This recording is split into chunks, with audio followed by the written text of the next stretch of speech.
हर इंसान लाइफ में स्ट्रगल करता है। किसी को सक्सेस चाहिए, किसी को पीस, किसी को मनी, लेकिन सबको सब कुछ नहीं मिलता। इस वीडियो में तुम्हें 5 ऐसे लॉस के बारे में बताने वाला हूं जिन्हें अगर तुमने समझ लिया तो तुम जिंदगी के गेम में बाकियों से बहुत आगे निकल जाओगे। ये लॉज यूनिवर्सल है, चाहे तुम स्टूडेंट हो या एंटरप्रेन्योर, ब्रोक हो या बिलियर, ये लॉज सब पे काम करते हैं। लेकिन फर्क सिर्फ इतना होता है, वो लोग जो इन लॉज को जानते हैं वो लाइफ को कंट्रोल करते हैं, और जो लोग इन्हें नहीं जानते उनकी लाइफ कंट्रोल होती है। जिंदगी हर रोज एक डिसीजन होती है, जैसे सुबह जल्दी उठोगे या सोए रहोगे, होमवर्क कंप्लीट करोगे या स्क्रोलिंग करते रहोगे, इन्वेस्ट करोगे या वेस्ट करोगे। तुम्हारा फियर, क्लैरिटी, जिम्मेदारी, स्मार्ट वर्क और पेशेंस, ये सब डिसीजंस को शेप करते हैं, और इन सब चीजों को कंट्रोल करते हैं ये 5 laws. So let's begin. Number 1, Murphy's law. सोचो तुम एक एग्जाम के लिए तैयारी कर रहे हो, दिमाग में एक ही ख्याल बार बार आता है, कहीं फेल तो नहीं हो जाऊंगा, और जब रिजल्ट आता है तुम फेल हो जाते हो। ये है Murphy's law. The more you fear something happening, the more likely it is to occur. Murphy's law कहता है कि जितना ज्यादा तुम किसी चीज का डर पालते हो, उसके होने के चांसेस उतने ही बढ़ जाते हैं। ये दुनिया का सबसे डेंजरस मेंटल ट्रैप है। तुम्हारा दिमाग एक मैग्नेट की तरह काम करता है, जिस चीज से तुम डरते हो उसी को अट्रैक्ट करता है। Example 1, fear of failure. तुम सोच रहे हो मुझसे नहीं होगा, मैं कैसे जीतूंगा, मैं कैसे क्रैक करूंगा। तुम प्रिपरेशन से ज्यादा अपनी फेलियर की मूवी दिमाग में चलाते हो, और जब वक्त आता है तुम्हारा सबकॉन्शियस वही फेलियर की स्क्रिप्ट फॉलो करता है जो तुमने खुद लिखी थी, क्योंकि तुमने उस डर को बार बार सोचा, तुमने उसे एनर्जी दी और एनर्जी के साथ उसे जिंदगी दी, और रिजल्ट ये हुआ कि तुम फेल हो गए। Example 2, relationships. अगर तुम किसी के साथ हो और हर वक्त ये सोच रहे हो वो मुझे छोड़ देगी, क्या पता कल किसी और के साथ चली जाए, तो ये सोच तुम्हारे एक्शंस में आएगा। तुम पॉसेसिव बन जाओगे, तुम डाउट करोगे, तुम टॉक्सिक बन जाओगे, और एंड में वही होगा जिसका तुम्हें डर था वो तुमसे दूर चली जाएगी। सो डर को एनर्जी मत दो। मर्फीज लॉ एक रिमाइंडर है, ये सिखाता है कि तुम्हारा दिमाग तुम्हारा दुश्मन भी बन सकता है। तुम्हारा फियर एक सीड है, और अगर तुम उसे बार बार पानी दोगे वो ग्रो होगा और एक दिन रियलिटी बन जाएगा। सॉल्यूशन, फियर को फ्यूल बनाओ। तुम्हें अपने डर से भागना नहीं है, उसे अपनी स्ट्रेंथ बनाना है। डरते हो स्टेज पर बोलने से, जाओ और स्टेज पर खड़े हो जाओ। डरते हो एग्जाम में फेल होने से, तो इतनी मेहनत करो कि तुम्हारा रिजल्ट बोले। डरते हो रिजेक्शन से, तो अपने आप को इतना वैल्यूएबल बनाओ कि तुम्हें एक्सेप्ट ना करना उनका लॉस हो। मर्फीज लॉ को तोड़ने का एक ही तरीका है, जो चीज तुम्हें डरा रही है उसी का सामना करो। तो अगली बार जब कोई नेगेटिव थॉट आए, उसे सोचना बंद करो और उसकी जगह खुद को बोलो, मैं जीतूंगा, मैं संभाल लूंगा, मुझ में बहुत ताकत है, मैं सब कुछ कर सकता हूं। Number 2, Kidlin's law.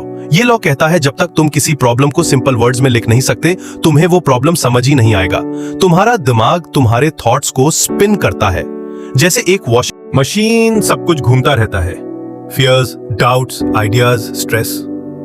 लेकिन जब तुम लिखते हो, वॉशिंग मशीन का ढक्कन खुलता है और सब कुछ बाहर आ जाता है, क्लियरली एज इट इज।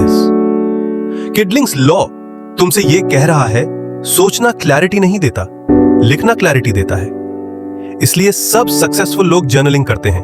वो अपने थॉट्स को लिखते हैं, अपने डाउट्स, फियर्स और गोल्स को पेपर पर उतारते हैं। क्यों? क्योंकि जब तक तुम सोचते रहोगे तुम चक्कर में फंसे रहोगे। जब तुम लिखने लगोगे तुम क्लियरली देख पाओगे क्या प्रॉब्लम है और उसका सॉल्यूशन क्या हो सकता है। एक पेपर लो और अपने कंफ्यूजन को लिखना शुरू करो। मुझे लाइफ में क्या चाहिए, मुझे क्या करने से डर लगता है, मुझे कौन सी चीज बार बार डिस्ट्रैक्ट करती है। जब तुम लिखोगे तुम पाओगे तुम्हारा डर अब उतना स्केरी नहीं लगेगा, तुम्हारा कंफ्यूजन अब सॉल्व हो सकता है, तुम्हारा गोल अब समझने लगता है। Number 3, Gilbert's law. जिंदगी में हर कोई बिजी है, किसी के पास टाइम नहीं है, किसी के पास एनर्जी नहीं है, और किसी के पास रिसोर्सेज नहीं है। लेकिन फिर भी कुछ लोग कम समय में, कम एफर्ट में एक्स्ट्राऑर्डिनरी रिजल्ट्स अचीव कर लेते हैं, और दूसरी तरफ कुछ लोग दिन रात मेहनत करते हैं फिर भी लाइफ में स्टक फील करते हैं। फर्क क्या है? फर्क है अप्रोच में, फर्क है तरीके में, और यही बताता है गिलबर्ट्स law. The best way to achieve a task is to find the best way to do it. यानी अगर तुम किसी काम में सक्सेसफुल होना चाहते हो तो तुम्हें उस काम को करने का सबसे अच्छा तरीका ढूंढना होगा। सिर्फ ज्यादा काम करने से कुछ नहीं होता, सही तरीके से काम करना जरूरी है। बचपन से हमें सिखाया जाता है मेहनत करो तभी सफलता मिलेगी, लेकिन यह बात आधी सच है। अगर तुम बिना सोचे समझे बस मेहनत करते जा रहे हो, बिना स्ट्रैटेजी के, बिना प्लानिंग के, बिना स्मार्ट तरीके के, तो वो मेहनत एक पॉइंट के बाद वेस्ट हो जाता है। मेहनत तभी काम की होती है जब उसका डायरेक्शन सही हो। हर किसी के पास 24 घंटे ही होते हैं। फर्क सिर्फ इस बात का होता है कि कौन अपने वक्त को कैसे यूज करता है। कुछ लोग बिना प्लानिंग के बिजी रहते हैं। वो दिन के एंड में थके हुए होते हैं, लेकिन रिजल्ट्स जीरो। कुछ लोग बेस्ट वे ढूंढकर स्मार्टली काम करते हैं। वो थके नहीं होते, लेकिन उनके पास रिजल्ट्स होता है। Number 4, Wilson's law. सोचो, तुम्हारे सामने 2 रास्ते हैं। एक रास्ता सीधा पैसा कमाने का, बिना स्किल के, बिना समझ के, सिर्फ शॉर्टकट के भरोसे। दूसरा रास्ता है थोड़ा लंबा, जिसमें तुम पहले सीखते हो, समझते हो और अपने दिमाग को तेज बनाते हो।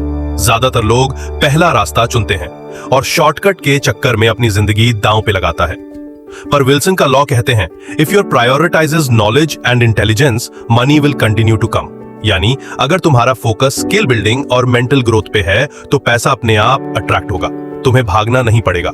Example, Elon Musk. Elon Musk जब छोटा था तब उसने 12 साल की एज में एक वीडियो गेम बनाया था और बेच दिया।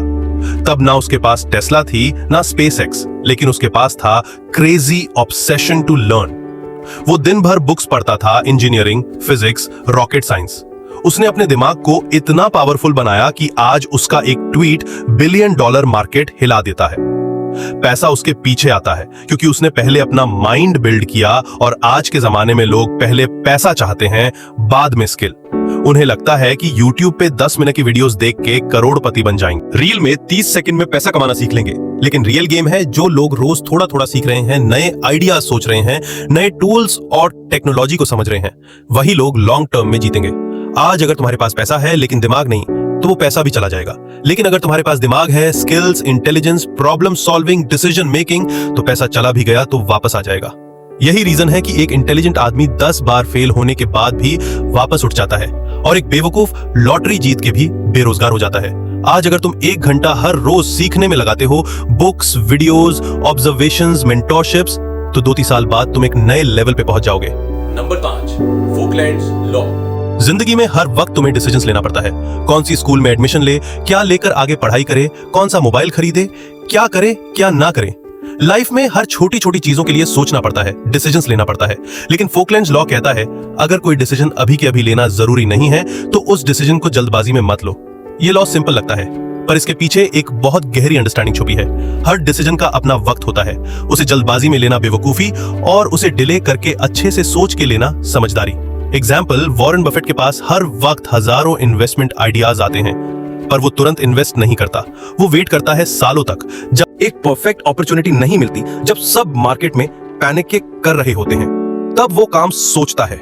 जब सब एक्साइटमेंट में खरीद रहे होते हैं, तब वो रुक जाता है, क्योंकि वो फोकलैंड्स लॉ फॉलो करता है। जब तक कोई डिसीजन लेना इसेंशियल नहीं, तब तक रुकना ही बेटर है। आज जो चीज सही लग रहा है, हो सकता है 3 दिन बाद बेकार लगे। जो बंदा इमोशनल डिसीजन ले लेता है, जल्दी में, गुस्से में या एक्साइटमेंट में, वो बाद में रिग्रेट करता है। So take enough time and make your decisions carefully and wisely. इन 5 लॉस को समझने वाले लोग दुनिया में 1% होते हैं। बाकी सब रेस में भागते हैं बिना समझे कि ट्रैक किस तरफ है। अब सवाल यह है, क्या तुम भी भागोगे या स्ट्रैटेजी के साथ चलोगे? क्या तुम भी बस जिंदगी को जीने आए हो या उसे डिजाइन करोगे? अगर तुमने ये वीडियो यहां तक देखा है तो थैंक यू सो मच। तुम ऑलरेडी उन लोगों से अलग हो जो सिर्फ शॉर्ट टर्म प्लेजर में बिजी हैं। अब मैं तुम्हें 2 ऐसी किताबों के बारे में बताने जा रहा हूं जो तुम्हें जिंदगी में एक बार जरूर पढ़नी चाहिए। Number 1, deep work by Cal Newport. आज का जमाना डिस्ट्रैक्शंस का जमाना है। नोटिफिकेशंस, रील्स, टॉप मीम्स, सब कुछ तुम्हारा फोकस तोड़ने के लिए डिजाइन किया गया है। इसी बैकग्राउंड में आती है एक गेम चेंजिंग किताब, deep work by Cal Newport. यह किताब एक सिंपल लेकिन ब्रूटल सच बताती है, जो लोग डिस्ट्रैक्शन फ्री फोकस्ड काम करना सीख जाते हैं, वही लोग दुनिया में असली वैल्यू क्रिएट करते हैं। चाहे तुम स्टूडेंट हो, क्रिएटर हो या एंटरप्रेन्योर, अगर तुम्हें दुनिया में कुछ बड़ा करना है तो डीप वर्क तुम्हारा असली सुपर पावर बन सकता है। Number 2, thinking fast and slow by Daniel Kahneman. जिंदगी के सबसे बड़े डिसीजंस हम अक्सर बिना सोचे लेते हैं, जैसे करियर चूज करना, लाइफ पार्टनर चूज करना, पैसा इन्वेस्ट करना, एटसेट्रा। इसी डेंजरस पैटर्न को तोड़ने आती है एक पावरफुल किताब thinking fast and slow by Daniel Kahneman. अगर तुम चाहते हो कि तुम्हारे डिसीजंस में रिग्रेट ना बने तो ये किताब तुम्हारे लिए एक डिसीजन मेकिंग का बेस्ट सेशन हो सकता है। सो बाय करो और अपनी लाइफ को डिजाइन करो। Love you guys.